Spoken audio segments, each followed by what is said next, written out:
हुआ है wave function से, वेव फंक्शन का इस्तेमाल करते हैं, वहां से निकलता है क्वांटम नंबर। अब कौन सा कच्चा चिट्ठा, तो बेसिकली इलेक्ट्रॉन कहाँ पे होने की पॉसिबिलिटी है, इसी के बारे में बताता है क्वांटम नंबर। आसान भाषा में समझो ना, तो एक तरीके से ना इलेक्ट्रॉन का पिन कोड है ये। जैसे मान लो कि आप दिल्ली से बिलोंग करते हैं मैक्सिमम लोग, तो आपको पता है कि दिल्ली का जो पिन कोड है वो 1 से स्टार्ट होता है। अगर राजस्थान साइड चले जाओगे तो वहां का पिन कोड जो है वो 3 से स्टार्ट होता है, ठीक है। बिहार यूपी साइड आओगे तो यहाँ पे 8 से स्टार्ट होता है। तो ये जो फर्स्ट डिजिट है ना, इसको देख के पता लग जाता है कि अच्छा, मान लो किसी ने फ्लिपकार्ट से ऑर्डर किया, कोई कुरियर वाले के पास गया, उसने देखा कि पहला पिन कोड जो है वो 8 से स्टार्ट हो रहा है। तो उसने देखा कि अगर पिन कोड 8 से स्टार्ट हो रहा है, मतलब मोस्ट प्रोबेबली बिहार यूपी इसी इसी किसी रेंज का होगा। 1 से स्टार्ट हो रहा है तो दिल्ली का होगा। तो बेसिकली क्या है ना कि ये क्वांटम नंबर की कहानी वैसी है। क्वांटम नंबर क्या है कि जो प्रिंसिपल क्वांटम नंबर है ये बता रहा होता है अपने पास ऑर्बिट्स के बारे में या फिर शेल्स के बारे में, कि कौन से ऑर्बिट में इलेक्ट्रॉन है, इसके बारे में चर्चा करता है, ये बताता है। एजीमुथल क्या बताता है? सो एजीमुथल बताता है सबसेल के बारे में। मतलब किसी भी ऑर्बिट में जो सबसेल है, मोटे तौर पे ऐसे मान लो कि अगर ये ऑर्बिट है तो इसको जो पार्ट्स कर दिए, तो जो पार्ट्स बने उनको बोला हमने सबसेल। तो ये बेसिकली बताता है सबसेल के बारे में,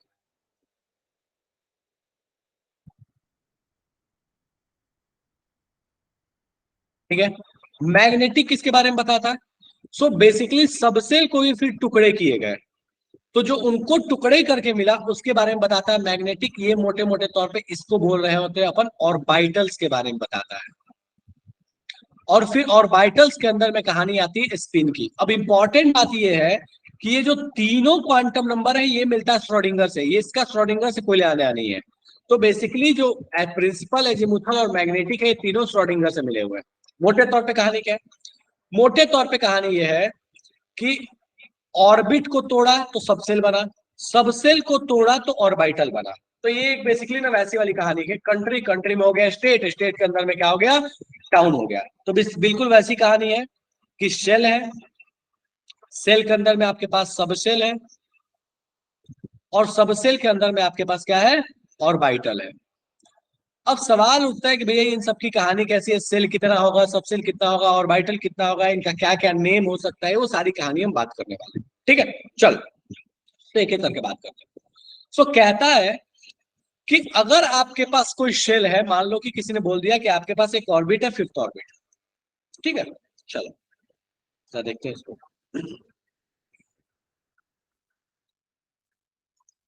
मान लो ये मेरे पास फिफ्थ ऑर्बिट है, ठीक है। तो इस फिफ्थ ऑर्बिट में क्या किया कि इसको जब टुकड़े किए, अब देखो मैं मतलब यहाँ पे मान लेना कि ये वाला जो बाहर वाला है ये ऑर्बिट है, ठीक है। तो कहता है कि जो भी आपके पास ऑर्बिट नंबर है उसके उतने ही टुकड़े करो। तो अगर ये फिफ्थ ऑर्बिट है तो इसके कितने टुकड़े करने हैं, 5 टुकड़े करने हैं।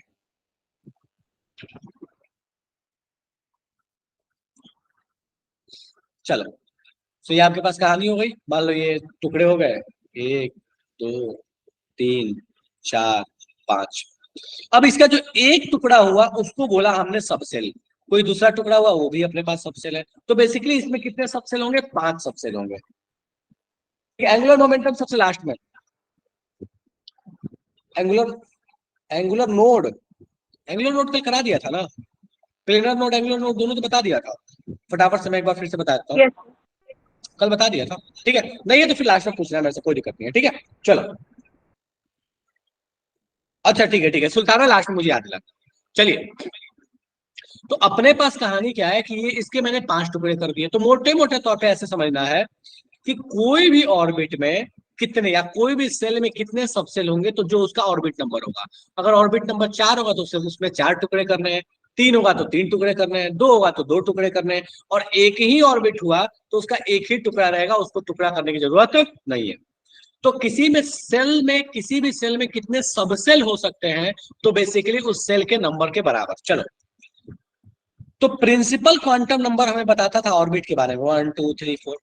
इसको डिनोट किससे करते हैं, एन से, बोलते हैं ऑर्बिट या सेल। इसमें सबसेल कितना होगा, तो सबसेल कितना होगा, एन के बराबर। तो नंबर ऑफ वैल्यूज किसके बराबर होगा, एन के बराबर। और सबसेल के बारे में जो नंबर हमें इंफॉर्मेशन देता है उसको बोलते हैं एजीमुथल क्वांटम नंबर। डिनोट किससे करते हैं, एल से डिनोट करते हैं। तो किसी ने पूछ दिया कि ऑर्बिट नंबर 6 में कितने तरह के एजीमुथल क्वांटम नंबर होंगे, 6 तरह के। बोला कौन कौन से होंगे, तो कौन कौन से के लिए ध्यान से देखना कि उसका रेंज कहता है 0 to n-1 रेंज होगा, मतलब ये उनका नाम है। तो मोटे तौर पे ऐसे समझो कि जो ये मैंने 5 टुकड़े किए, इसमें ये वाला जो पार्ट है, इस पार्ट का नाम है 0, इस पार्ट का नाम है 1, इस पार्ट का नाम है 2, इस पार्ट का नाम है 3, इस पार्ट का नाम है 4। ये इनका नाम है, जिसको हम बोलते हैं एजीमुथल क्वांटम नंबर। तो हमें दिखा है कि जो मैक्सिमम एजीमुथल क्वांटम नंबर आ रहा है वो ऑर्बिट नंबर से एक कम आ रहा है, दैट इज n-1 के बराबर आ रहा है। तो ये हो गया एजीमुथल क्वांटम नंबर की कहानी। अब कहता है कि जो आपको सबसेल मिला, मान लो अपने पास ये सबसेल हुआ, अब इस सबसेल को तोड़ा तो ऑर्बिटल मिलेगा। अब कितने ऑर्बिटल होंगे, तो कहता है कि जो भी एजीमुथल क्वांटम नंबर उस सबसेल का है उसको डबल करो, उसमें एक जोड़ दो। तो जैसे देखा जाए तो इस सबसेल का एजीमुथल क्वांटम नंबर कितना था, 1, तो इसमें कितने ऑर्बिटल होंगे, तो 1 into 2 + 1, तो भैया कितने ऑर्बिटल हो जाएंगे, 3 ऑर्बिटल हो जाएंगे। और इन 3 ऑर्बिटल को दिखाते कैसे हैं, तो फिलहाल के लिए समझ लो कि स्क्वायर बना के दिखाते, बाद में हम शेप पे वापस आएंगे एक बार। तो बेसिकली 3 डब्बा ऐसे बना के दिखा दिए। तो कहेगा क्या कि एजीमुथल क्वांटम नंबर 2 में, सॉरी एजीमुथल क्वांटम नंबर 1 में अपने पास कितने ऑर्बिटल होंगे, 3, और 3 ऑर्बिटल का मतलब हो गया 3 डब्बा। ठीक है, जस्ट मिनट, एक मिनट, मैं परमिशन हटा देता हूँ।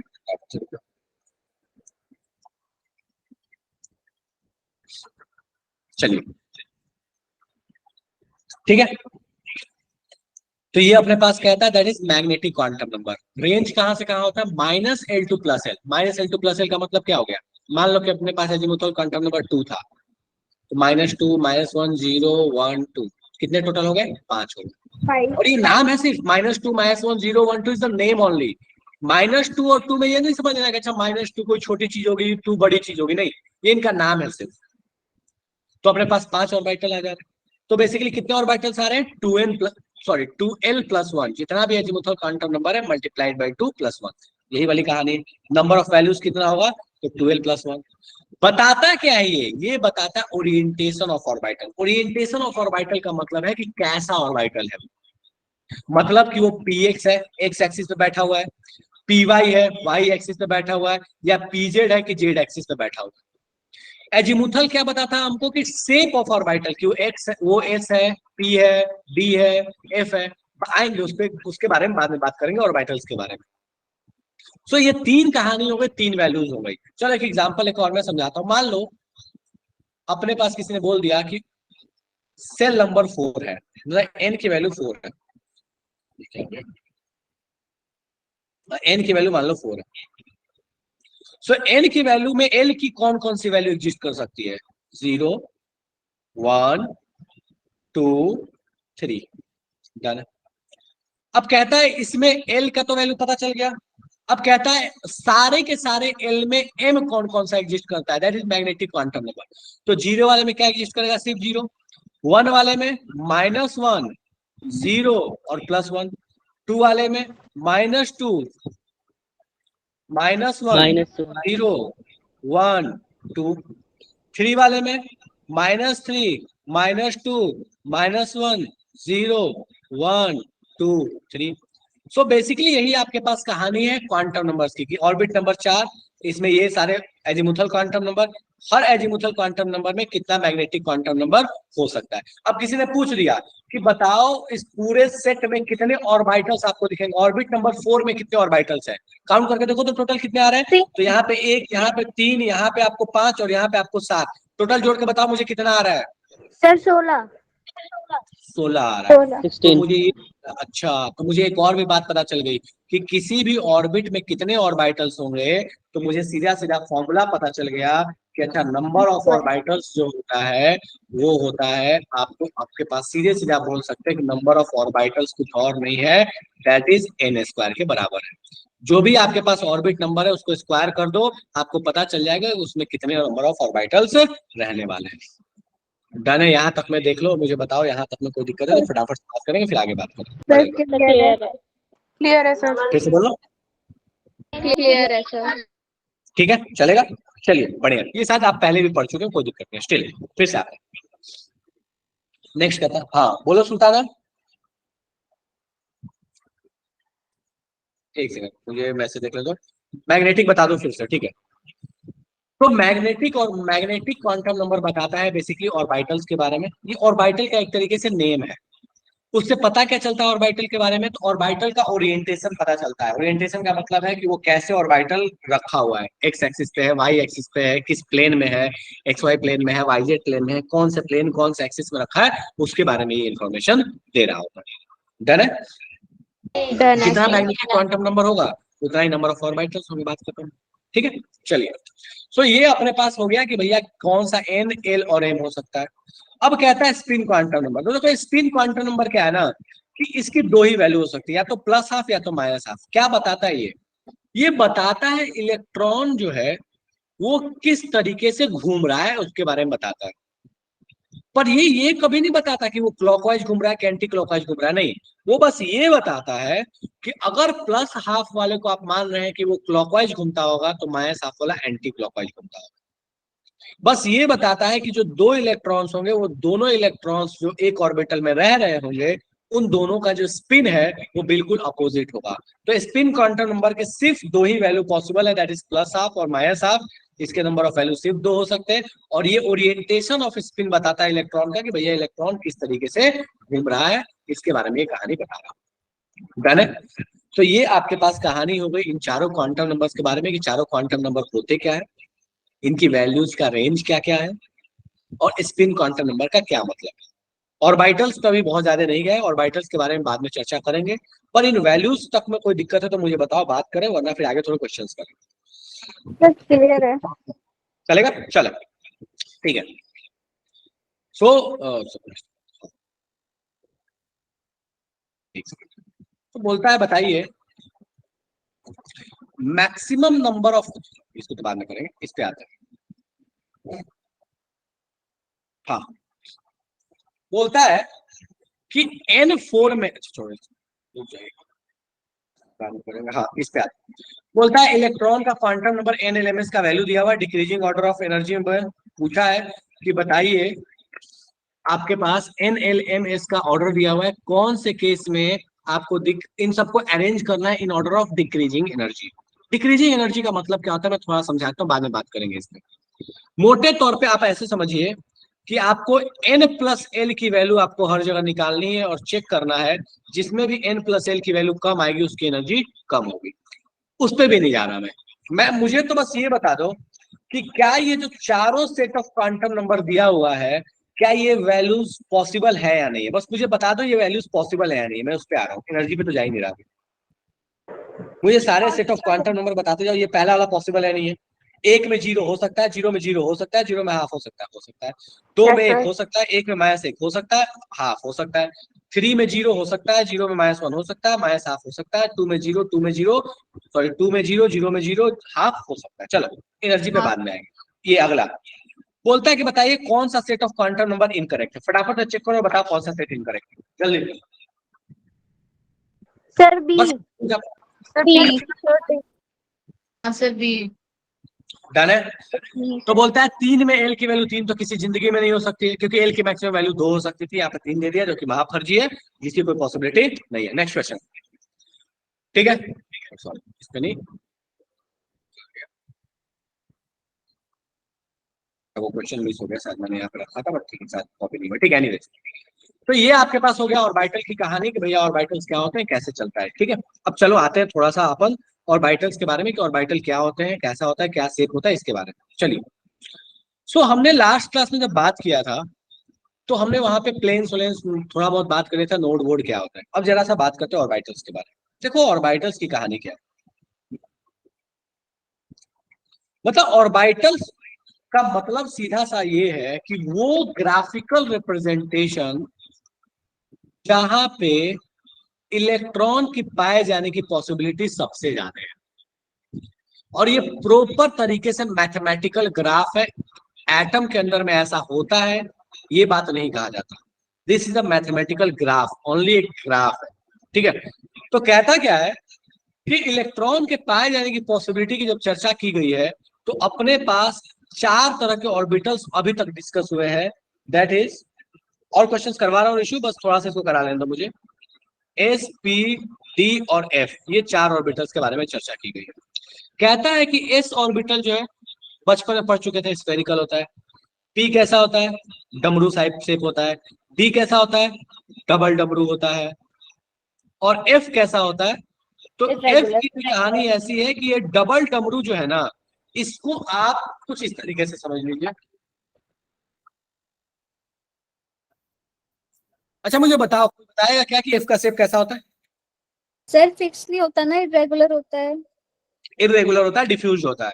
बट सारे एफ डिफ्यूज नहीं होते, ठीक है? सारे एफ जो है वो डिफ्यूज नहीं होते। एफ होता है, ठीक है, बहुत सारे एफ डिफ्यूज होते हैं, बट जनरली जो एफ होता है वो ऐसे समझो कि 2 पी को मिला दिया तो डी बन गया।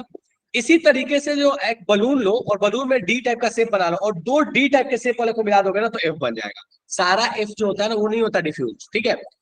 एक सेकंड रुको, मैं देखता हूँ अगर मेरे पास कुछ हो तो मैं तुम्हें दिखा सकूं।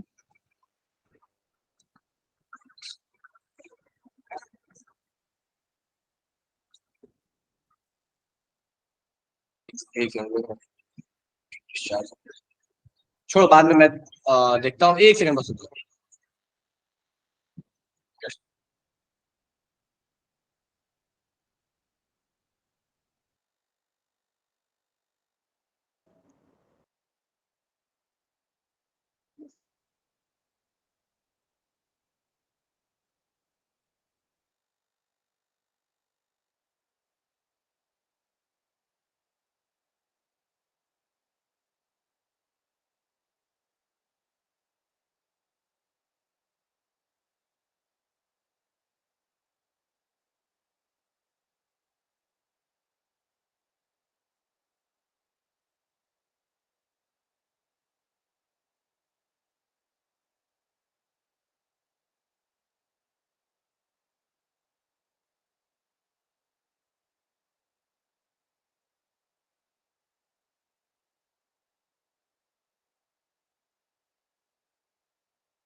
अभी तो मुझे नहीं दिख रहा, कभी गूगल करके देख लेना, कोई दिक्कत नहीं। मैं थोड़ा सा समझा देता हूँ कि एफ सबका नहीं बोला, बहुत सारे एफ डिफ्यूज होते हैं। बट जैसे मान लो किसी ने बोल दिया एफ में एक्स वाई जेड, जरूरत नहीं है, आता भी नहीं आपका, ठीक है? तो वो कैसा है, मान लो मोटे मोटे तौर पर मैं तुम्हें थोड़ा समझाने का प्रयास करता हूँ। जैसे मान लो ना कि एक रूम ले लो, उस रूम में क्या करो कि सॉलिड स्टेट अगर याद हो तो ऐसे उसको काटो, एक बार ऐसे काटो, ठीक है? एक मिनट रुको।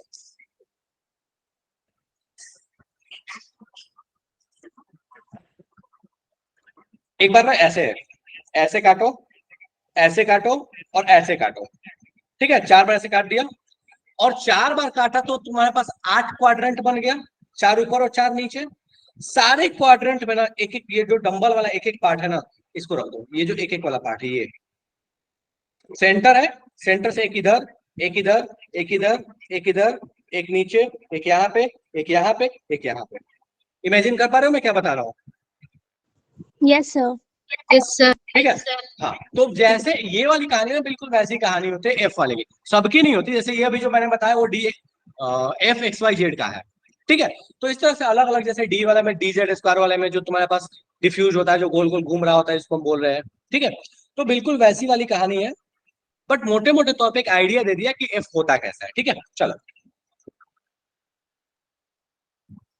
तो ये अपने पास कहानी हो गई ऑर्बिटल्स की कि भैया ऑर्बिटल्स होते क्या है। नोड्स के बारे में कल बात कर चुके थे, थोड़ा सा मैं वापस से, एक बच्चे ने मुझे बोला था कि नोड्स में रेडियल और एंगुलर शायद कोई एक मिस है, बट ठीक है मैं अभी डिस्कस कर लेता हूँ उसको, ठीक है? चलो, तो अगर मान लो मैं एस के बारे में चर्चा कर रहा हूँ तो मुझे पता है कि मान लो ये मेरे पास 3s है, तो 3s में ये सेंटर हो गया और मुझे पता है 3s में रेडियल नोड कितना होगा, तो n माइनस एल माइनस 1, तो कितने होंगे?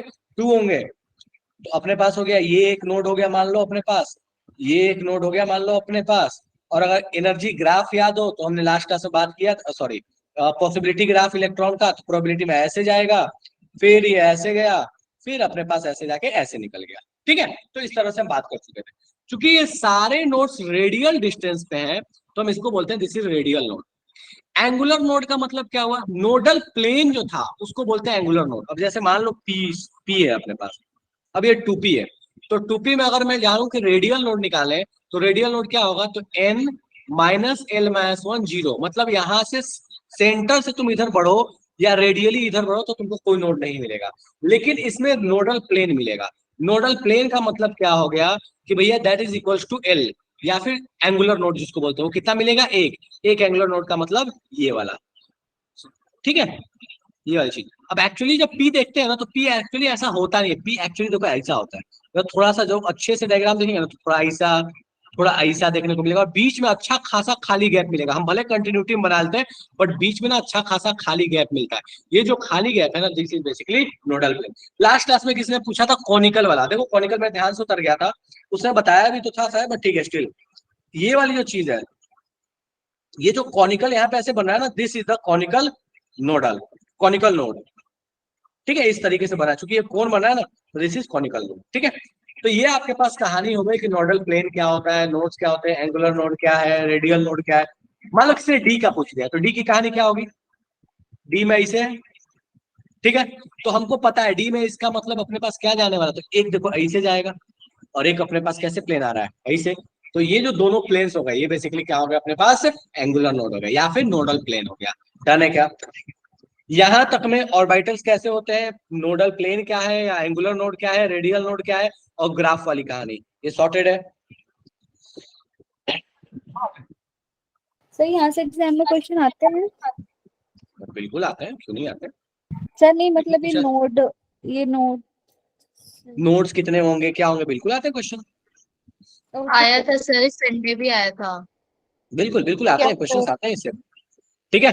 चलो क्वेश्चन से मुझे याद आया ना कि मुझे नहीं पता कि आप कौन से बुक से प्रैक्टिस कर रहे हो, क्या कर रहे हो, क्योंकि मोल कॉन्सेप्ट के टाइम अलग कहानी थी, मोल कॉन्सेप्ट के टाइम उतनी कंसिस्टेंसी नहीं थी अभी क्लास की, मोर और लेस अभी कंसिस्टेंसी है। तो मुझे एक जो बुक सही लगती है मैं एक रिकमेंड कर देता हूँ, प्रेफर करना उस बुक को सॉल्व करने का, और मैं उसी बुक का डिस्कशन किसी दिन रख दूंगा जिस दिन आप बोलोगे।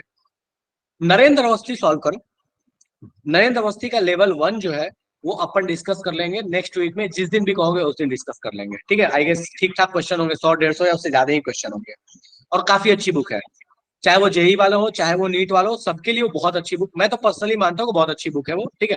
बाकी जो भी करना है करो, ऐसा नहीं किसी बुक के लिए मना है, बट प्रैक्टिस करने के लिए that is one of the best book, और वेराइटी ऑफ क्वेश्चन उसमें बहुत मिलेंगे, ठीक है। तो आप उस बुक को, सबके पास नहीं है कोई बात नहीं आकाश, मुझे लगता है पीडीएफ भी बड़े आराम से मिल जाएगा, ठीक है। किसी के पास अगर उसका अच्छा पीडीएफ हो तो शेयर कर देना ग्रुप में, ठीक है। मेरे पास तो अच्छा पीडीएफ नहीं होगा, ढूंढना पड़ेगा मुझे, होगा भी तो शायद उतना बढ़िया पीडीएफ ना हो, बट किसी के पास अगर अच्छा पीडीएफ है तो शेयर कर देना ग्रुप में, ठीक है। अगर नहीं कर सके ग्रुप में ऐसा कुछ होगा तो मुझे भेज देना, मैं शेयर कर दूंगा, ठीक है। मेरे पास नहीं है, मेरे पास एक पीडीएफ था, हार्ड कॉपी है, वो भी सेंटर पर रखा हुआ, तो तुम्हारे किसी काम का आएगा नहीं, और सॉफ्ट कॉपी पीडीएफ ऐसा कुछ है नहीं बढ़िया वाला, तो शेयर करने का मतलब नहीं बनता, ठीक है। चलिए, सो ये कहानी हो गई अपने पास नोड्स की, ऑर्बिटल्स के रेंज की, उनकी वैल्यूज की। चलो अब आगे बात करते हैं। सो कहता क्या है कि जिस ऑर्बिटल के लिए आपने एजीमुथल क्वांटम नंबर, मेरे पास ओपी टंडन देखो आकाश, ओपी टंडन मैं बहुत ज्यादा प्रेफर नहीं कर रहा, उसका रीजन है मतलब उसमें हद से अधिक क्वेश्चंस और बहुत सारी ऐसी चीजें दी हैं जो मुझे लगता है कि शायद उतना रेलेवेंट नहीं है, ठीक है। तो इस वजह से मुझे लगता है कि Narendra Awasthi is one of the best book, मतलब फिजिकल के लिए वन ऑफ द बेस्ट, और अगर आप ऑर्गेनिक के लिए बोले तो एम एस चौहान, ना ना दादा एम एस चौहान, ठीक है, तो मुझे बड़ी सही लगती है बाकी, ठीक है, ठीक है। तो अगर ऑनलाइन देख लो यार, मैं कहाँ कह रहा हूँ खरीदने के लिए, तो तुम जुगाड़ू लोग हो, मुझे पता है तुम इंटरनेट के कीड़ा हो, तुम कहीं ना कहीं ढूंढ के निकाल लोगे, ठीक है। तो ये मैंने तुम्हें ही जिम्मेदारी दे दिया कि तुम ढूंढ लो ऑनलाइन और ढूंढ के शेयर कर दो, किसी दिन लगा के डिस्कस कर लेंगे, ठीक है। मैं नहीं ढूंढ सकता, मैं शायद टेक्निकली उतना मेहनत ना करूंगा, तुम्हें पता है कहाँ कहाँ से ढूंढ के निकालना है, ठीक है। तो तुम ढूंढ के निकालना, मुझे भी भेज देना, मैं ग्रुप में शेयर कर दूंगा, ठीक है। चलो ठीक है, ओके सुल्ताना, बढ़िया। चलो इधर आते हैं।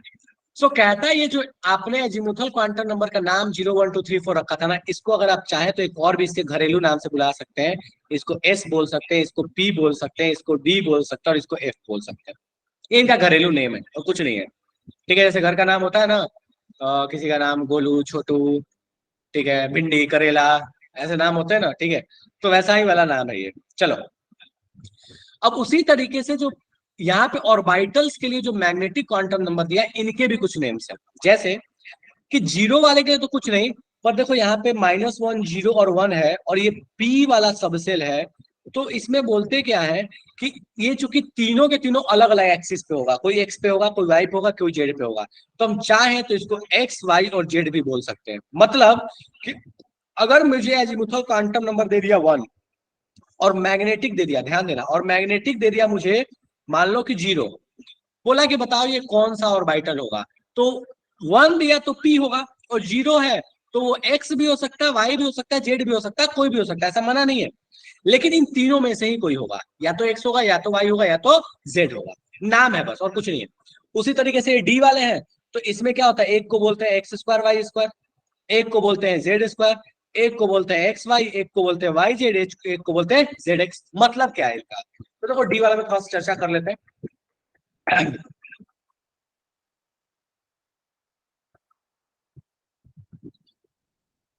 X square Y square, Z square, X Y, Y Z, Z X. ठीक है, तो अब इसकी कहानी क्या है, कहता है एक्स स्क्वायर वाई स्क्वायर है, मतलब इसके जो लोब्स है, इसके जो डमरू है ना, वो उसको कहाँ रखा गया, एक्स और वाई एक्सिस पे रखा गया, तो ऐसे रखा गया। जेड स्क्वायर वाला है, तो बस एक डमरू को जो समझो कि उसको जेड एक्सिस पे रख दिया, ऐसे जेड एक्सिस पे रख दिया, और जो दूसरा वाला डमरू है वो गोल गोल गोल गोल घूम रहा है, जिसको आप यूजुअली ऐसे बना रहे होते हैं। ठीक है, तीसरा कह रहा होता है आपके पास कि एक्स वाई, तो ये ऐसे, वाई जेड, तो ये वाई जेड एक्सिस ले लो, उसके बीच में बना लो ऐसे, बोला जेड एक्स एक्सिस ले लो। ठीक है, तो ये बेसिकली जैसा ये एक्स वाई वाई जेड और जेड एक्स दिया, उसके हिसाब से आप प्लेन ले लीजिए और उस प्लेन में बीचों बीच बना दीजिए, आपका काम बन जाएगा। कहने क्या, इसके बारे में पढ़ते नहीं है तो डिस्कशन करने का कोई मतलब नहीं बनता, बाकी थोड़ा तो आइडिया मैंने आपको दे ही दिया था। यहां तक में कोई दिक्कत है? हाँ सर। बढ़े आगे? Yes sir. चलिए ठीक है। सो अब अपने पास कहानी आता है that is energy of orbitals के बारे में, कि किसी भी ऑर्बिटल की एनर्जी कितनी होगी, हम ये कैसे पता करें।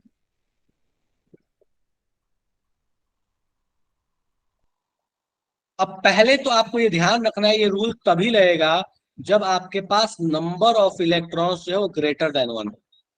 सिंगल इलेक्ट्रॉन सिस्टम में ये नियम वैलिड नहीं होता, जो भी पढ़ने, मतलब हाइड्रोजन के केस में ये नियम वैलिड नहीं है, बाकी सब में नियम वैलिड है। क्या कहता है, तो कहता है कि किसी भी ऑर्बिटल का एनर्जी अगर आपको पता करना है, या किसी भी सबसेल का एनर्जी अगर आपको पता करना है, तो आप उसमें n+l वैल्यू चेक कीजिए, मतलब प्रिंसिपल क्वांटम नंबर और एजीमुथल क्वांटम नंबर की वैल्यू को जोड़ लीजिए, और जिसमें भी n+l वैल्यू हायर, तो उसकी एनर्जी भी ज्यादा।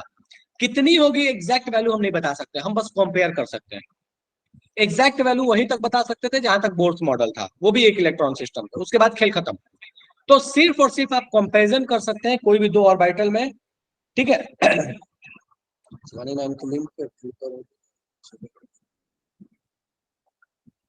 ठीक है, अब ये जितने भी डिस्कशन चल रहे हो बाद में कर लेना, थोड़ा सा पढ़ाई कर लेते हैं। ठीक है, चलो।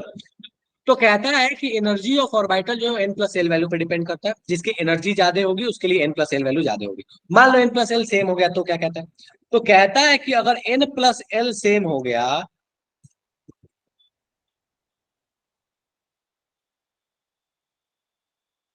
अगर सेम हो गया, तो उस केस में कहता है कि जिसका n का वैल्यू ज्यादा, उसकी एनर्जी भी ज्यादा। सिंपल। तो बोलता है जिसकी n की वैल्यू ज्यादा, उसकी एनर्जी ज्यादा, बात करते हैं। तो इस तरीके से हम ऑर्बिटल्स का एनर्जी डिसाइड करते हैं, जिसका n+l वैल्यू ज्यादा, उसकी एनर्जी ज्यादा, और अगर दोनों सेम हो जाए तो इसका n की वैल्यू ज्यादा, उसकी एनर्जी ज्यादा। चलो, अब इसी पे आपको कुछ क्वेश्चंस भी दिखे थे, मैं फटाफट से क्वेश्चंस कर रहा हूँ। हाँ बोलो। सर दोनों सेम कैसे हो सकते हैं? कैसे सेम, उसको देख लेते हैं। चलो, मान लो मुझे किसी ने बोल दिया कि मेरे पास एक कंपैरिजन, चलो अब ठीक है, ये शीट खोल दिया तो खोल दिया, बट ठीक है, मान लो किसी ने बोला मुझे मेरे पास एक 3p है ऑर्बिटल, ठीक है, बेसिकली सबसेल है 3p, और मान लो मुझे किसी ने बोल दिया कि 4s है। अब कहता है बताओ इन दोनों में ज्यादा एनर्जी किसकी होगी, चलो चेक करते हैं। तो 3p है तो 3+1 3n, principal quantum number is 3, और p का मतलब हुआ l की वैल्यू कितनी हो गई 1, तो ये भाई साहब अपने पास कितना हो गया 4। यहाँ पे भी देखो तो 4 + 0 तो ये कितना हो जाएगा 4। अब देखो तो n+l दोनों में सेम है, तो कहता है जिसका n ज्यादा है उसकी एनर्जी ज्यादा है, तो इसमें n4 है इसमें n3 है, तो किसकी एनर्जी ज्यादा है 4s की। अब मान लो आपको कोई कंपैरिजन देता कि बताओ 3p है 4s भी है, और एक मान लो आपके पास देता 5d, बोलता है इसमें तीनों में बताओ एनर्जी सबसे अधिक किसकी। तो भैया हम क्या करते हैं, हम इसमें चेक करते हैं 5d की कहानी 5, और हमें इसका पता है d का वैल्यू 2 हो गया एजीमुथल क्वांटम नंबर, तो टोटल कितना हो गया 7। ये सबसे बड़ी वैल्यू आ रही है, तो 7 सबसे अधिक है, सबसे अधिक एनर्जी। ये दोनों सेम था, तो जिसमें n की वैल्यू ज्यादा है उसकी एनर्जी भी ज्यादा। बात खत्म हो गया, डन है क्या? Yes sir. Yes sir. चलेगा। चलो अब देखो इसी के हिसाब से ये पूरा पूरा टेबल बना हुआ है। हमको पता है कि फर्स्ट वाले में सिर्फ एक ही सबसेल पॉसिबल था तो 1s हुआ, सेकेंड वाले में 2 सबसेल पॉसिबल है तो 2s और 2p होगा, मतलब l की वैल्यू 0 l की वैल्यू 1। 3 वाले में 3 सबसेल पॉसिबल है तो 3s 3p और 3d। 4 वाले में 4 पॉसिबल है 4s 4p 4d और 4f। ठीक है, अब कहता है कि इन सबको मतलब ऑर्बिट नंबर 1 2 3 4 5 तक के जितने भी सबसेल्स हैं उनको एनर्जी के अकॉर्डिंग अरेंज करो। सबका n+l चेक किया, एनर्जी में अरेंज कर दिया। अब ये ऑर्डर तो तुम रट्टा मार चुके हो, बट ये कैसे अरेंज करते हैं ये बात तो क्लियर है ना। यहां तक पे ये यस। अरेंज कैसे करते हैं, अगर इसमें दिक्कत है तो मुझे फटाफट से बता। सॉर्टेड है मामला, यस चलेगा। सर। चलो बढ़िया, यस। बहुत अच्छा, ठीक है। अब अपने पास कहानी क्या कहता है चलो वो जो क्वेश्चन है उन क्वेश्चन को एक बार ट्राई कर लेते हैं। बोलता है बताइए मैक्सिमम नंबर ऑफ इलेक्ट्रॉन एक सबसेल में कितना हो सकता है, फटाफट से चेक करके बताओ एक बाद में। डी। एक सेकंड। हाँ, बोलता है इंक्रीजिंग ऑर्डर ऑफ एनर्जी में बताओ कि अरेंज इनको अरेंज करना है, इसको इसको इसको और इसको अरेंज कर लोगे। Yes sir. n+l चेक करना है, n की वैल्यू ज्यादा अगर हो गई यस सर। बात खत्म है, ठीक है। अगर सेम रहा तो चलो नेक्स्ट आते हैं, बच्चों वाली चीज से बात नहीं करें इसके बाद में हाँ, ये बोला था डिक्रीजिंग ऑर्डर ऑफ एनर्जी में अरेंज कर लोगे इन सब में, किसकी एनर्जी सबसे ज्यादा फिर कम हो जाएगा। यहाँ n+l 2, यहाँ 3, यहाँ 3, यहाँ 1, तो हमें दिख रहा है 3 वाले में 2 3 वाले हैं, तो 3 वाले में इसके n की वैल्यू कम इसकी जाए, तो सबसे अधिक एनर्जी किसकी होगी 3 की। 3 के बाद किसकी होगी 2 की, फिर यहाँ पे दिख रहा है 2 और यहाँ पे 1, तो यहाँ पे सबसे अधिक फिर क्या होगा 4 और फोर्थ फिर की होगा 1। 1। सॉर्टेड है ये, यस सर। चलेगा। चलो अगर लगे जल्दी में बता रहा हूँ तो मुझे बोल देना। नेक्स्ट, ये तो बात कर ही चुके हैं। अगला बोलता है बताइए इनको इंक्रीजिंग ऑर्डर ऑफ एनर्जी में अरेंज करना है, कर लोगे इसको इंक्रीजिंग ऑर्डर ऑफ एनर्जी में, चेक करो फटाफट से आंसर बताओ क्या होगा।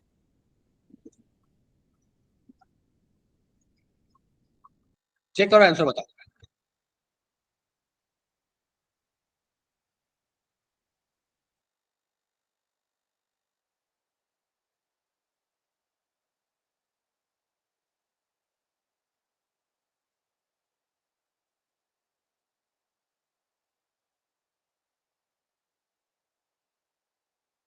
सर सी होगा। देख लेते हैं कर रहे हो सभी को, बोलो नहीं।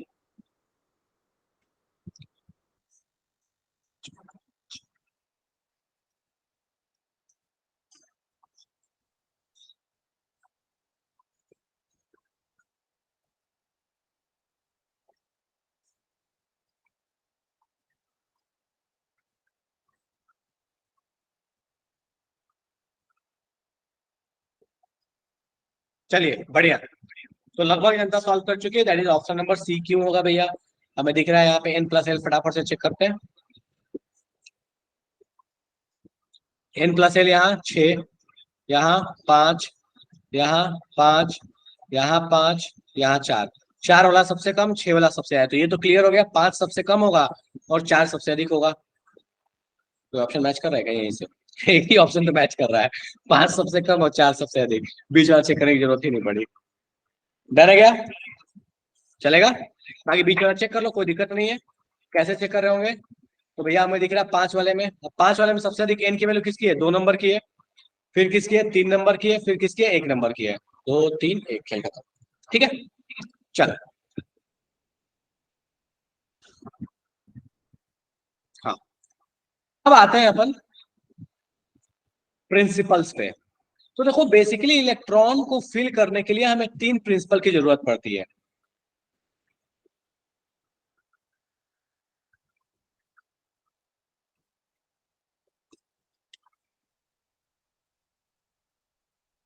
ये तीन प्रिंसिपल है, ऑफबाउ, पॉली और हुंडरूल। क्या बोलता है ऑफबाउ?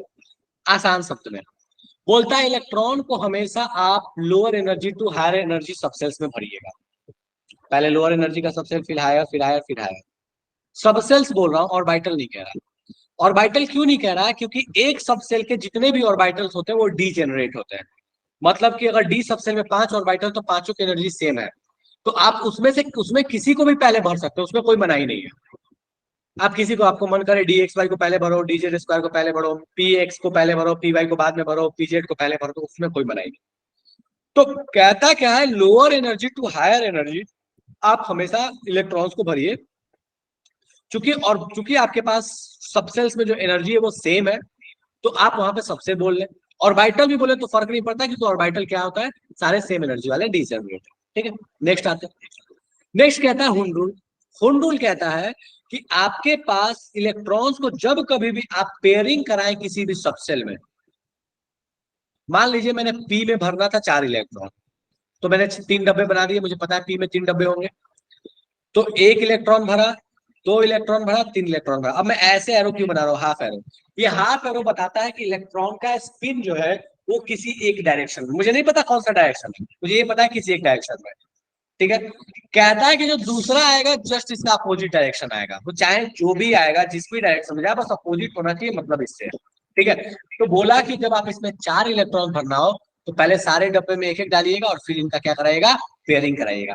आसान भाषा में ऐसे समझ लो ना कि मान लो किसी घर में 3 रूम है और 3 बच्चे हैं, तो इस बात की उम्मीद बहुत ज्यादा है कि 3 रूम में 3 बच्चे, तो बोला जाएगा भाई सब एक एक रूम में रह लो।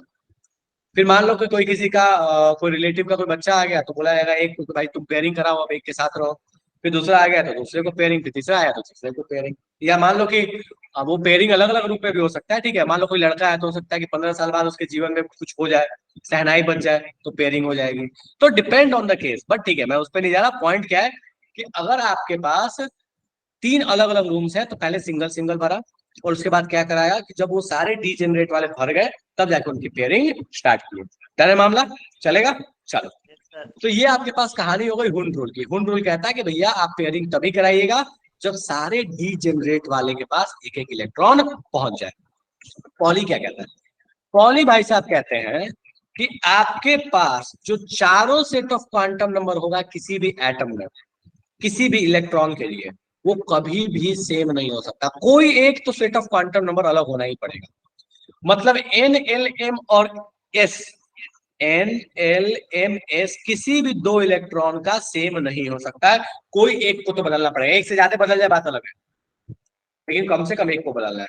और मान लो कि मैं इस ऑर्बिटल की बात करूं और मान लो कि ये ऑर्बिटल है 3px, तो देखो प्रिंसिपल क्वांटम नंबर 3 हो गया, p का मतलब है यूथल 1 हो गया, और x का मतलब भाई मैग्नेटिक जो भी रहा होगा वो फिक्स हो गया। मान लो 0 ही तो 0 फिक्स हो गया, तो यहाँ तो तीनों क्वांटम नंबर फिक्स हो गया। तो यहाँ पे अगर एक इलेक्ट्रॉन आया और दूसरा इलेक्ट्रॉन डालेंगे तो उसका तो 3 क्वांटम नंबर फिक्स हो गया, तो बोलता है इसलिए चौथा को बदल दो। चौथे को कैसे बदलो? तो एक को मान लिया कि आपके पास ऐसा स्पिन रहा होगा, दूसरा इसका अपोजिट रहा होगा, इसीलिए एक एरो ऐसे बनाते हैं, दूसरा ऐसे बनाते हैं। ट्रेन में जैसे लोग जाते हैं ना आरएसी में, तो एक मुंडी उधर करता है, एक मुंडी इधर करता है, एक सर उधर कर रहा होता है, एक सर इधर कर रहा होता है, एक पैर उधर कर रहा होता है, एक इधर कर रहा होता है। ऐसी वाली कहानी है। ठीक है, तो एडजस्ट जब करना है तो दोनों को अपोजिटली एडजस्ट करना पड़ेगा, छोटा सा जगह है इस वजह से। ठीक है, ऐसे कहानी है, चलेगा? Yes sir. तो यहां तक में मुझे बता दो कि इस कहानी तक में ऑफबाउ, पॉली और हुंड रूल, इसमें कोई दिक्कत है तो मुझे समझा दो, अपन बात करें फिर आगे बढ़े। सर क्लियर है। डन है? यस ठीक सर। है, चलिए बढ़िया, आगे बात करते हैं।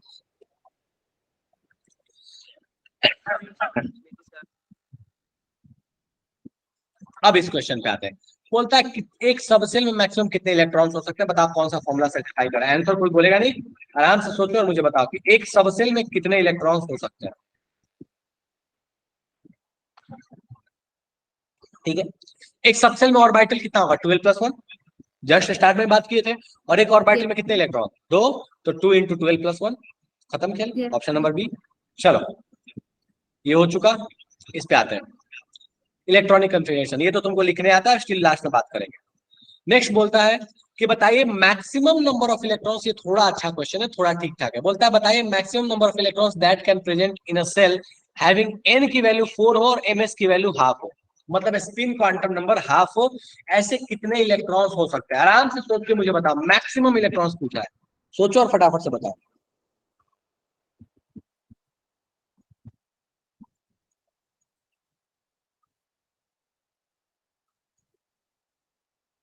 बहुत गड़बड़ कर रहे हो, बहुत। एक आंसर बस सही आया, बाकी सब गड़बड़ कर रहे हो।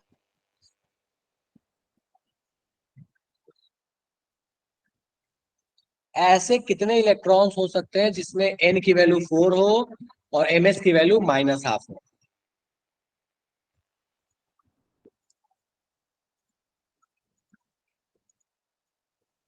चलो, बहुत जनता गड़बड़ की है। ओके रुचि, अगर n की वैल्यू 4 है तो मुझे बताओ कि उसमें ऑर्बिटल्स कितने होंगे? फटाफट से मैसेज करो तो। n की वैल्यू 4 तो ऑर्बिटल कितना? थोड़ी देर पहले बताया था। बोलो नहीं, मैसेज करो। 16। अच्छा, एक ऑर्बिटल में कितना ऐसा इलेक्ट्रॉन होगा जिसका स्पिन क्वांटम नंबर -½ हो सकता है? एक, इससे ज्यादा होगा? नहीं ना। 1 1 तो ये बताओ मुझे कि अगर एक ऑर्बिटल में एक ही का -½ हो सकता है और टोटल 16 ऑर्बिटल हैं, तो कितने इलेक्ट्रॉन्स हुए जिसका 16 स्पिन क्वांटम नंबर -½ होगा? खत्म फिर। 16 ही होगा ना, और क्या होगा? कोई दूसरा पॉसिबिलिटी है इसमें? डन है, क्या चलेगा? Yes sir. अच्छा हाँ चलो एक और क्वेश्चन ले रहा हूं मैं, अभी इस क्वेश्चन में फंस रहे हो तो एक और क्वेश्चन करो। चलो यहां तक क्वेश्चन सेम है, ठीक है? यहां के बाद में क्वेश्चन बदल रहा हूं। बोल रहा है कि n की वैल्यू 3 हो और l की वैल्यू 0 हो, ऐसे कितने इलेक्ट्रॉन्स होंगे जिसमें l की वैल्यू 3 हो और l की वैल्यू 0 हो? सेम, यहां तक क्वेश्चन सेम है। इसके बाद बता रहा हूं, n की वैल्यू 4 हो और m की वैल्यू 0 हो, कितने इलेक्ट्रॉन्स पॉसिबल है मैक्सिमम?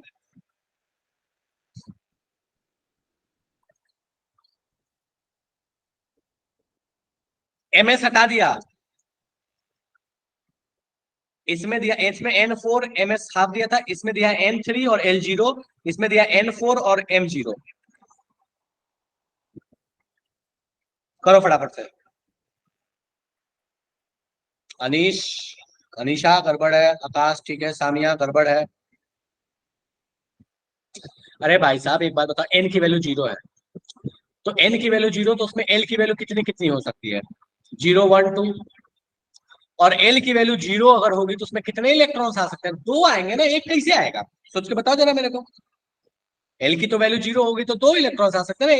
एस सबसेल में कितने इलेक्ट्रॉन होते हैं? 2। ध्यान है क्या? यस यस इसका सर। आंसर हाँ कितना आ सर जाएगा? 2। 2 सेकेंड वाला सोचो, कितने ऐसे मैक्सिमम इलेक्ट्रॉन पॉसिबल है जिसमें n की वैल्यू 0 होगी मैक्सिमम? सोचो, आराम से सोच के बताओ मुझे।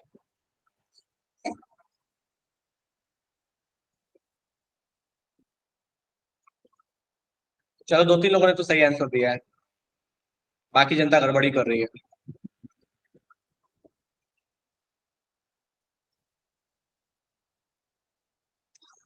बहुत गड़बड़ है। 2 3 लोगों ने सही आंसर दिया है, बाकी मैक्सिमम लोगों के गलत आंसर आ रहे हैं कंटिन्यूअस। चलो, लगता है तेजी चला गया ना। n की वैल्यू 4, तो उसमें l की वैल्यू 0 1 2 3। भाई साहब, जब l की वैल्यू ये सारी की सारी है, तो इन सब में m की वैल्यू क्या क्या हो सकती है? इसमें m की वैल्यू 0 वाला एग्जिस्ट करेगा? करेगा। इसमें 0 1 -1 तीनों एग्जिस्ट करेगा? 0 वाला कर रहा है? कर रहा है। इसमें -2 -1 0 1 2 कर रहा है? 0 आ रहा है? आ रहा है। इसमें भी 0 वाला आ रहा है? आ रहा है। मतलब इन सब में 0 वाला आ रहा है, मतलब सारे केस में एक एक ऑर्बिटल ऐसे आ रहे हैं जिसमें m की वैल्यू क्या है? 0 है। कितने ऐसे ऑर्बिटल आ रहे हैं? 4। 4 ऑर्बिटल का मतलब कितने इलेक्ट्रॉन्स होंगे? 8। 8 8। कपड़े में गया कुछ या नोबल चला गया? जल्दी बताओ। सर आ गया समझ। चलो एक और क्वेश्चन, ठीक है? नेक्स्ट, बोलता है ऐसे कितने इलेक्ट्रॉन्स होंगे जिसमें एन की वैल्यू, सॉरी, कितने ऐसे इलेक्ट्रॉन होंगे अप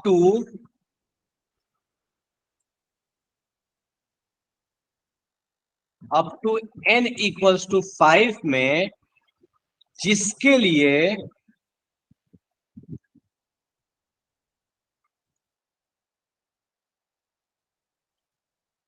n प्लस l की वैल्यू 3 आए। कितने ऐसे इलेक्ट्रॉन पॉसिबल हैं अप टू क्वांटम नंबर 5, मतलब ऑर्बिट नंबर 5 तक आप इस्तेमाल कर सकते हैं। 5 ऑर्बिट मान लो कि पूरा पूरा भरा हुआ है, तो 5 ऑर्बिट पूरा इलेक्ट्रॉन से एकदम ठूस के भर दिया गया है। बोला है कितने इलेक्ट्रॉन्स ऐसे होंगे जिसके लिए n प्लस l की वैल्यू 3 आ रही होगी। सोचो फटाफट से।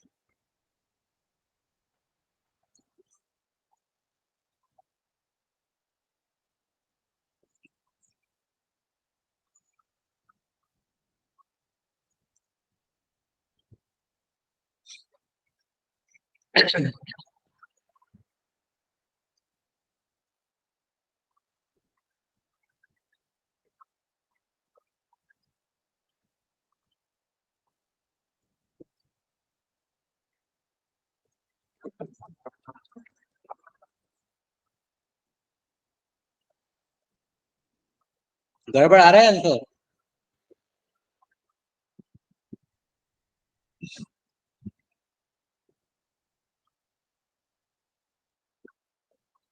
अभी भी गड़बड़ आ रहा है?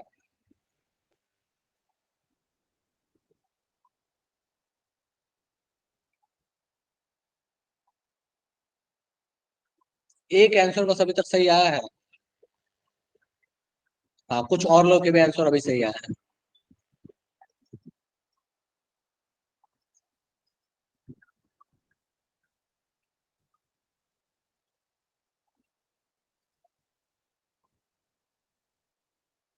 आकाश पहले सही था, बाद में गलत आंसर दिए हो। पूजा एक्सप्लेनेशन सही है लेकिन आंसर गलत है।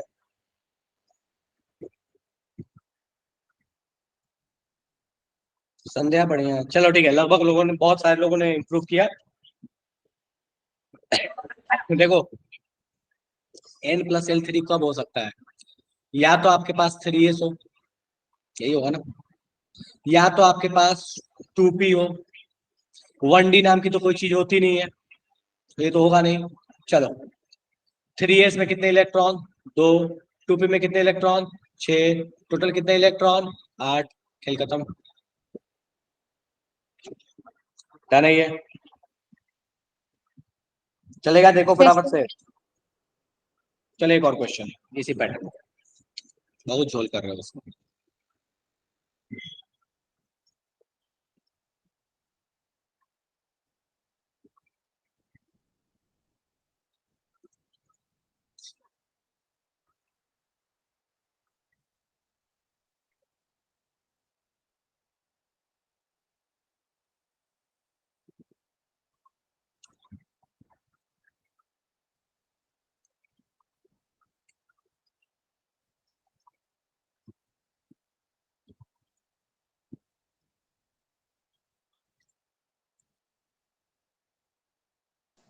सर दिख नहीं रहा है ठीक से, स्क्रीन ऊपर कर दीजिए। आपने कल।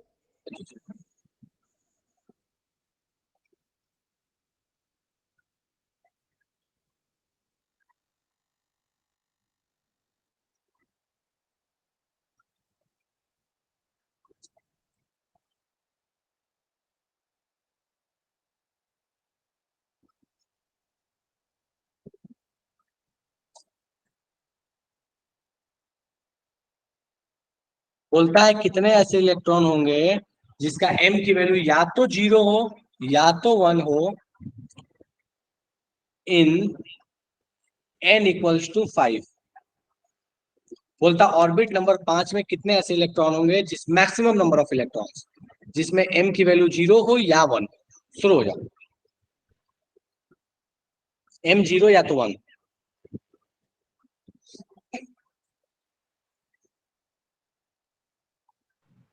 सर 14। देखते हैं, बोलो नहीं, मैसेज करो।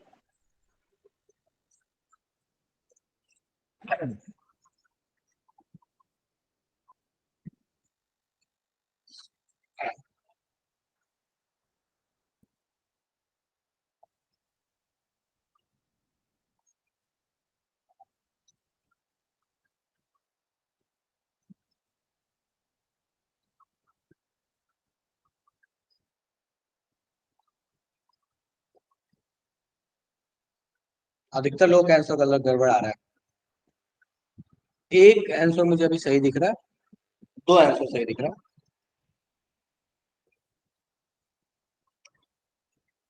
फिर से विचार कीजिए, अभी आंसर सही आ रहा है।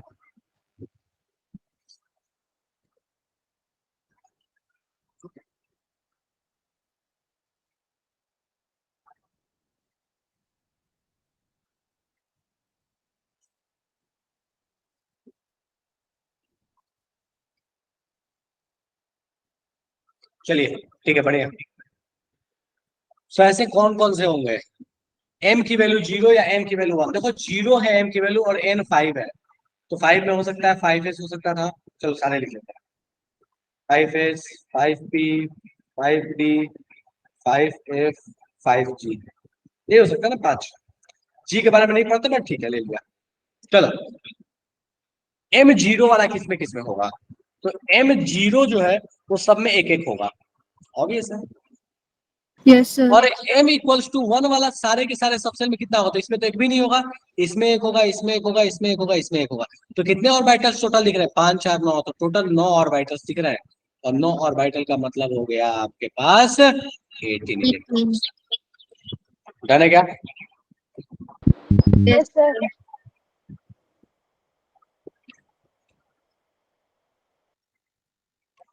बढ़े आगे, चलो कोई बात नहीं रुचि, ठीक है। चलिए ओके, सो ये आपके पास कहानी हो गई। अब उम्मीद है कि एम एल में नंबर ऑफ इलेक्ट्रॉन्स वगैरह काउंट करने में अब तो कोई दिक्कत नहीं होनी चाहिए, चलेगा? Yes sir. अभी तो सॉर्टेड है, अब इस पे क्वेश्चन की जरूरत नहीं है। चलो ठीक है, नेक्स्ट आगे आते हैं।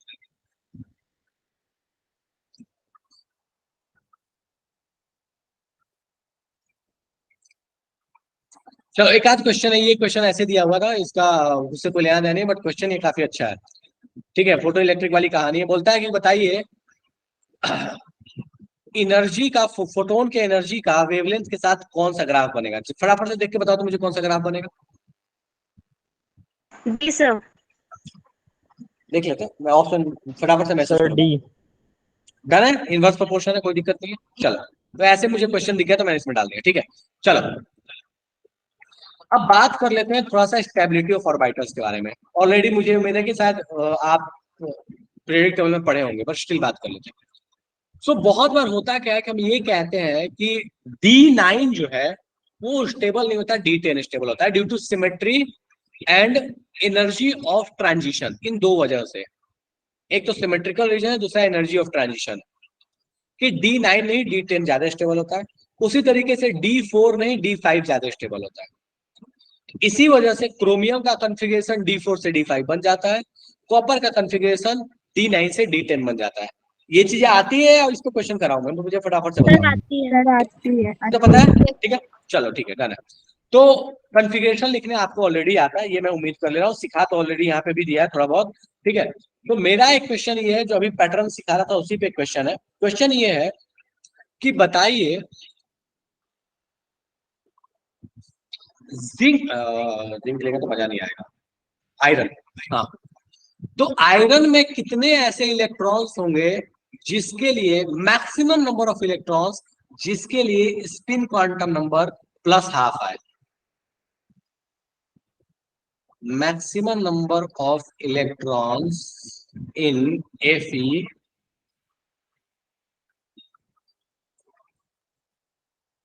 for whom S equals to +½ ऐसे कितने इलेक्ट्रॉन्स हो सकते हैं इसमें स्पिन क्वांटम नंबर इसका +½ है? फटाफट से मुझे चेक करो और बताओ कितने ऐसे मैक्सिमम इलेक्ट्रॉन्स हो सकते हैं।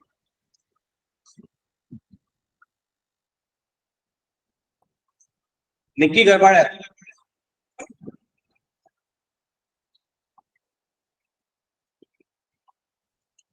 अभी तक सारे लोगों का आंसर गड़बड़ है।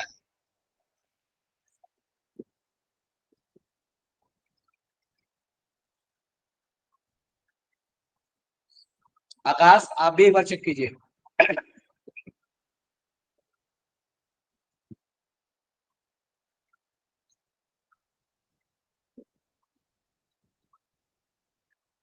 अभी तक एक भी आंसर मुझे सही नहीं मिला।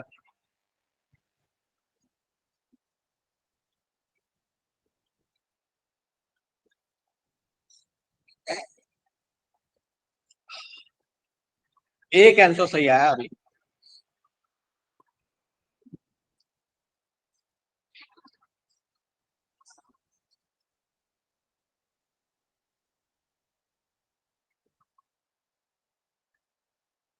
दो आंसर सही आया अभी तक।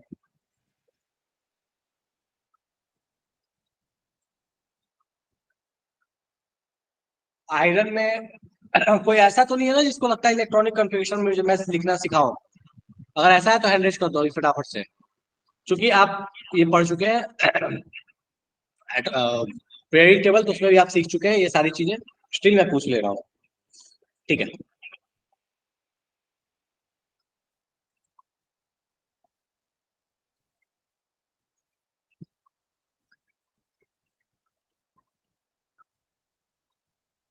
चलो अब जाके आंसर थोड़ा सही आने लगा है। चलो तानिया बताइए बेटा, ऑडियो ऑन करके बताइए कि आपका आंसर कैसे आया।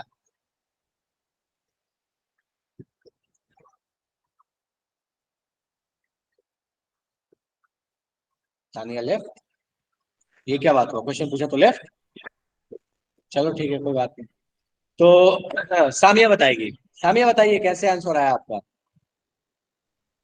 सर 26 इसका एटॉमिक नंबर है, मतलब 26 इसके इलेक्ट्रॉन होंगे, तो 26 का हाफ कर देंगे पहले तो एस निकाल लेंगे, मतलब क्यों? क्योंकि ऐसे इन्होंने बोला एक इलेक्ट्रॉन निकाल लेंगे, एक में कितना होता है, और 4 अनपेयर्ड होते हैं उसमें, और अगर हाफ होगा पॉजिटिव हाफ तो फिर वे ऊपर की तरफ होंगे, मतलब सबका स्पिन ऊपर की तरफ होगा, तो 4 अनपेयर को भी ऐड कर देंगे हाफ ठीक है, में। चलो ऐसे भी जा सकते, ठीक है, बढ़िया। तो सामिया ये कह रही है कि टोटल 26 इलेक्ट्रॉन्स थे, जिसमें 4 अनपेयर्ड थे। 4 अनपेयर्ड को पहले हटा दिए, बाकी सारे पेयर्ड थे। मतलब 26 में से 22 पेयर्ड है। 22 पेयर्ड में से ऑब्वियसली आधे जो होंगे वो प्लस हाफ वाले होंगे, आधे माइनस हाफ वाले होंगे, तो 11 तो वहां से आ गए। और चूंकि मैक्सिमम नंबर ऑफ इलेक्ट्रॉन्स बोला है, तो आपके पास जो 4 है उसको भी मान लिया कि प्लस हाफ वाले हैं, तो 11 + 4 कर दिया तो 15 हो गया। यही मिनिमम बोलता, उस 4 को ऐड नहीं करते तो 11 हो जाता। जाने क्या?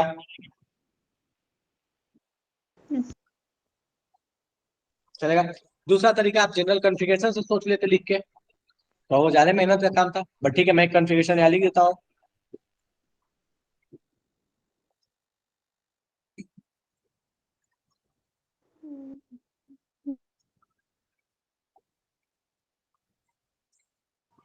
सर आपने 3s2 नहीं लिखा। सर ओहो, 3s नहीं लिखा।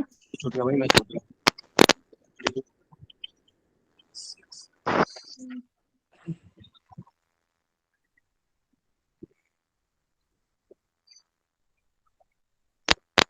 ठीक है, चलो। अब यहाँ दिख रहा है, यहाँ एक होगा, यहाँ एक होगा, यहाँ 3 होंगे, यहाँ एक होगा, यहाँ 3 होंगे, यहाँ एक होगा। D6 की बात करें तो D6 की कहानी अपने पास ऐसे हो जाएगी।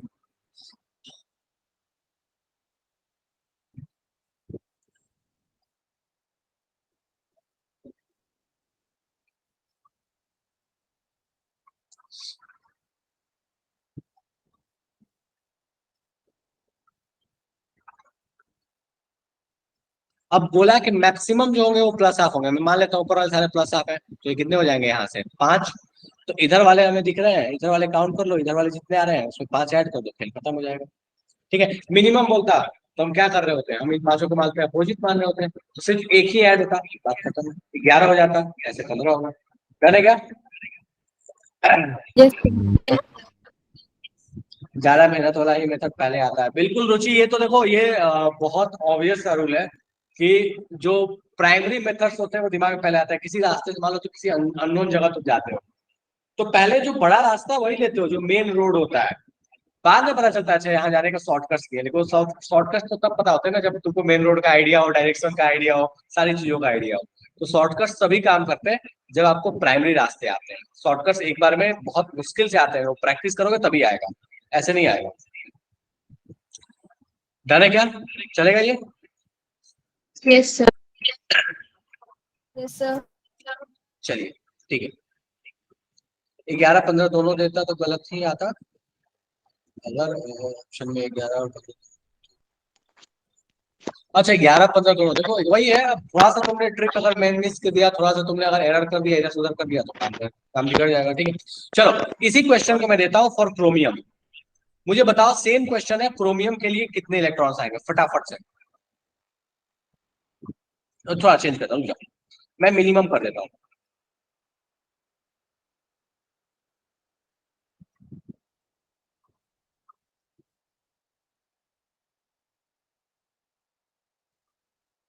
चलो फटाफट से बताओ, अगर क्रोमियम का पूछा कि बताइए क्रोमियम में मिनिमम कितने इलेक्ट्रॉन्स होंगे जिसमें कि आपके पास S equal two plus half है, सोचो फटाफट से बताओ कितने ऐसे इलेक्ट्रॉन्स आएंगे।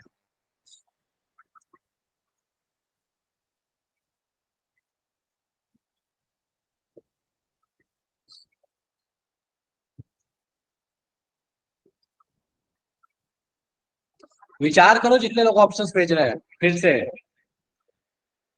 जितने लोग ऑप्शंस भेज रहे हैं ना, फिर से विचार करना।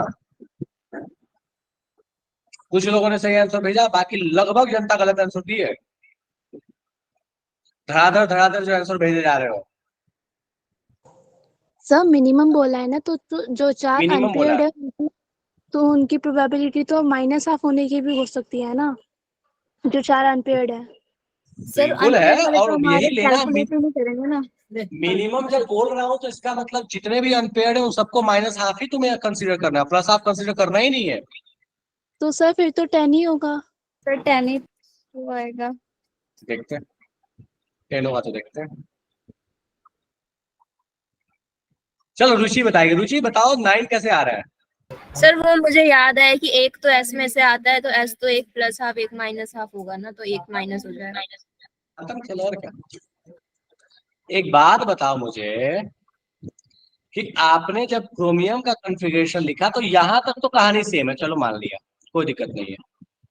4s2 और 3d5 यहाँ पे जो है ये हो जाएगा आपके पास 4s1 और 3d5। 3d5 में पांचों आप मानिए कि माया साफ वाले, क्योंकि मिनिमम चाहिए, और S1 में भी तो मानोगे कि मिनिमम चाहिए, तो ये भी तो माया साफ वाला रहा होगा। तो बेसिकली यहाँ से तो कोई इलेक्ट्रॉन ही नहीं आया, तो इधर से कितने आ रहे थे आपके पास इलेक्ट्रॉन? 9। खेल खत्म। डन है क्या? Yes sir. चलो ओके, चलो इसी पैटर्न पे एक और क्वेश्चन दे रहा हूँ फटाफट से। हाँ सर।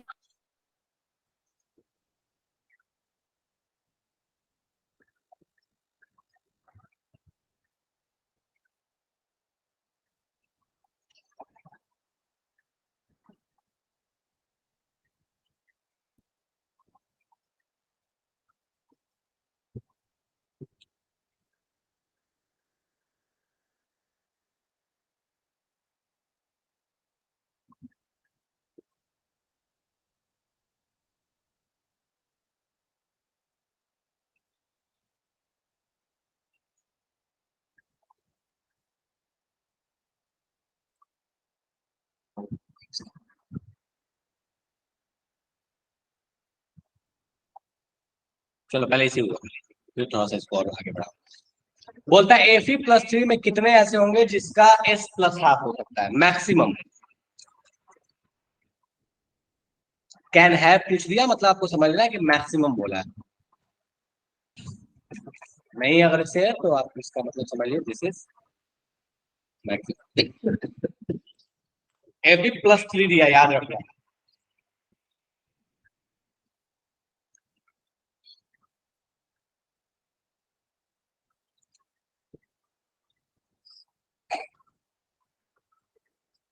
इसमें लगभग लोगों के आंसर आ रहे हैं सही से।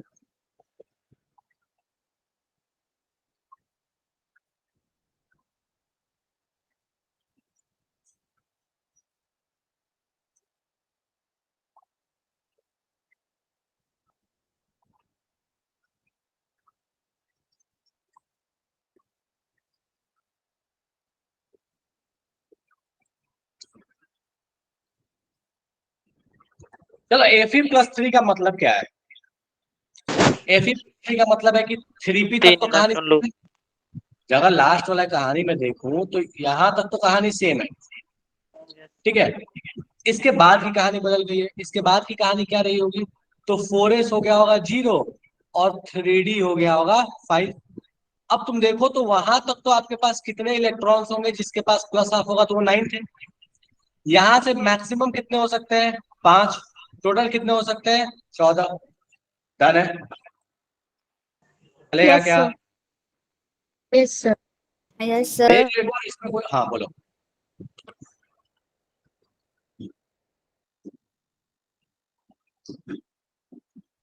डन है, बढ़िया आगे। चलो सेम इसी तरह का क्वेश्चन एक कॉपर के लिए देखा जाए।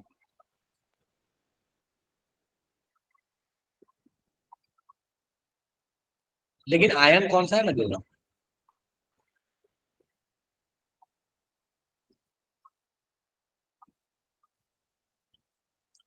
Cu प्लस है, एक ही कॉपर पे एक ही पॉजिटिव चार्ज।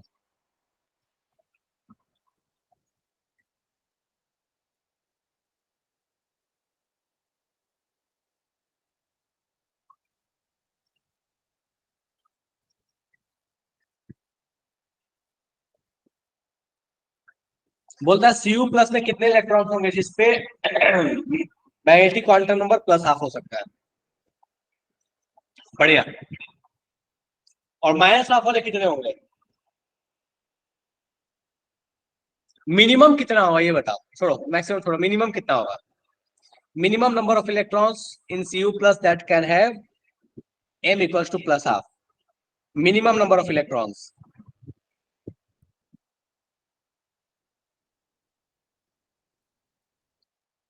कॉपर में मिनिमम कितने इलेक्ट्रॉन्स होंगे जिसमें m equals two plus half होगा।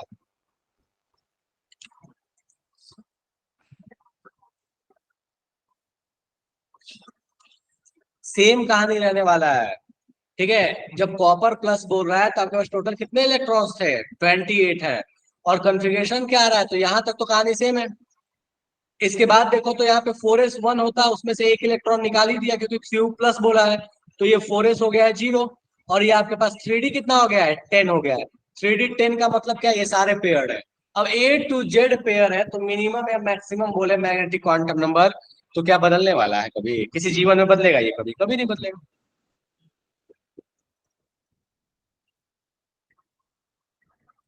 डन है क्या, चलेगा। तो यहां से आपके पास 9 आ जाएंगे, यहां से आपके पास 5 आ जाएगा, टोटल कितना होगा 14।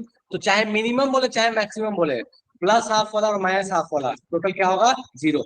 इसी में क्वेश्चन पूछा गया था, जेई ने पूछा था कि बताइए Cu प्लस में total sum of magnetic quantum numbers for each electron कितना होगा, दैट विल बी लड्डू। क्यों लड्डू भैया, क्योंकि आपके पास 14 इलेक्ट्रॉन का है प्लस हाफ, 14 इलेक्ट्रॉन का है माइनस हाफ, सबको आपने जोड़ दिया, टोटल हो गया लड्डू। डन है, सर आपने चलेगा। क्वेश्चन क्या बोला? मैंने पूछा था कि कितने ऐसे मैक्सिमम इलेक्ट्रॉन्स होंगे Cu प्लस में जिसका magnetic quantum number plus half possible है।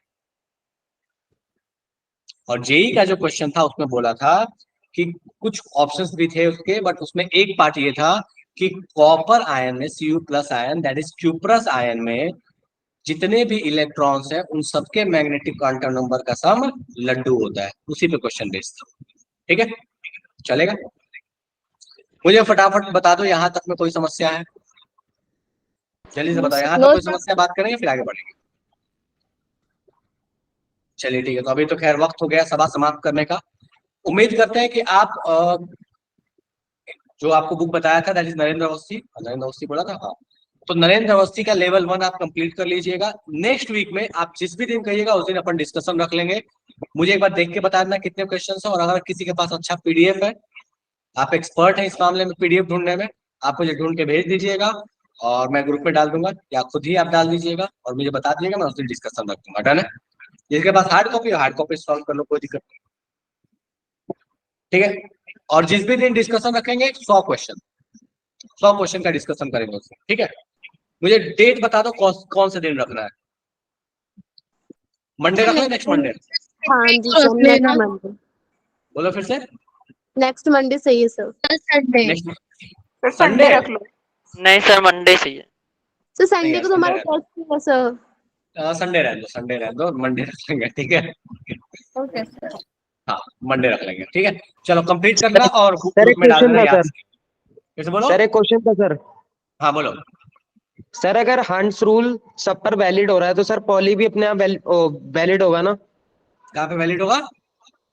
सर अगर हंट्स रूल किसी पर वैलिड हो रहा है, किसी ऑर्बिटल पर, तो पॉली भी अपने आप वैलिड होगा ना? पॉली, हाँ बिल्कुल, होल्ड पॉली और ऑफ बाउ सब वैलिड होंगे, सारे एक साथ लग रहे होते हैं। ऑफ बाउ बोलता है कि नीचे से ऊपर जाओ फिल करते हुए। होल्ड बोलता है कि भैया सब में पहले एक एक फिल करो और फिर आप पेयरिंग कराओ। ठीक है, पॉली पेयरिंग के वक्त ही तो लगाना पड़ता है, क्योंकि पेयरिंग कराते वक्त ये कहता है कि एक का ऊपर तो एक का नीचे रखो, क्योंकि तीन आपके क्वांटम नंबर सेम हो गए तो चौथा आपको बदलना ही पड़ेगा, तो ऑब्वियसली वैलिड होगा। Okay sir, thank you sir. चलिए ठीक है, ओके, टाटा बाय बाय। आपकी अगली क्लास के साथ फिजिक्स की। सर तो हाँ बोलो। सर जैसे अभी आपने कॉपर प्लस का एग्जांपल दिया, जेई का जो क्वेश्चन बोला था, प्लस हाफ और माइनस हाफ मैग्नेटिक नंबर का सम, तो अगर उसकी जगह कोई और मेटल बोला होता तो? कोई भी ले लो, कोई प्लस आयरन ले हाफ। लो। देखो आयरन, मान लो मैंने जो Fe+3 वाला एग्जांपल दिया, तुमसे क्वेश्चन पूछ देता, बोलता कि बताइए Fe+3 में अगर सारे इलेक्ट्रॉन्स के मैग्नेटिक क्वांटम नंबर को ऐड कर दिया जाए और उसका मैग्नीट्यूड निकाला जाए तो मैग्नीट्यूड कितना आएगा, ऐसा क्वेश्चन दे दिया मान लो आपको। तो आप क्या बोलते हैं? आपको वो पता है कि Fe+3, जैसे मैं बोल रहा हूँ Fe+3, तो आपको दिख रहा है कि Fe+3 में आपके पास अनपेयर्ड इलेक्ट्रॉन कितने आ रहे हैं? 5 आ रहे हैं। देखो यार, अनपेड 5 आ रहे हैं। इधर वाले जितने हैं वो सारे तो एक दूसरे को कैंसिल आउट कर देंगे, plus half minus half, plus half minus half. ये 5 जो है, ये अनपेयर्ड जो है, इनका मान लो, मैं मान लेता हूँ कि सारे के सारे प्लस हाफ वाले होंगे। तो टोटल के टोटल कितना हो गया? 5/2 मैग्नीट्यूड आ गया आपके पास, 2.5। अगर माइनस हाफ भी लेते तो भी मैग्नीट्यूड कितना आता? 2.5। डन है क्या? ओके सर, हमें मैग्नीट्यूड लेना है ना, मतलब क्योंकि हम ये मैग्नीट्यूड अपने। बोला, मैग्नीट्यूड एग्जैक्टली। हाँ ठीक है वन सर। बाय टू से मल्टीप्लाई क्यों करा सर? हाँ, कितना होता है क्वांटम नंबर इलेक्ट्रॉन का? मैग्नेटिक क्वांटम नंबर 1/2 ही होता है ना। 5 के लिए यस तो 5 × 1/2। बोला सारे के क्वांटम नंबर का सम, हाफ ले लिया, खत्म कर दिया खेल। चलेगा? ओके। Yes sir. यहां तक में कोई समस्या और किसी को है?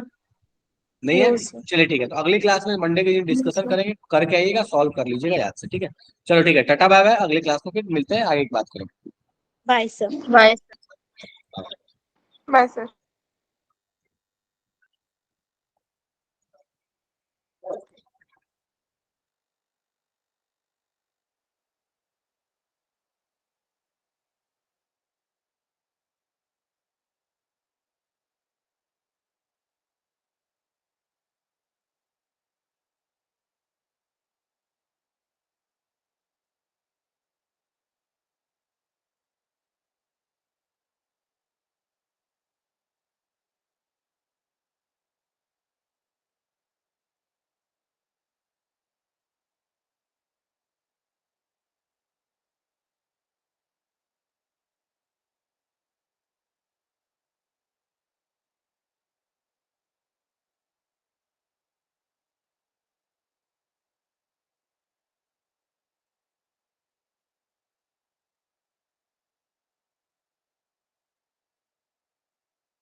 मतलब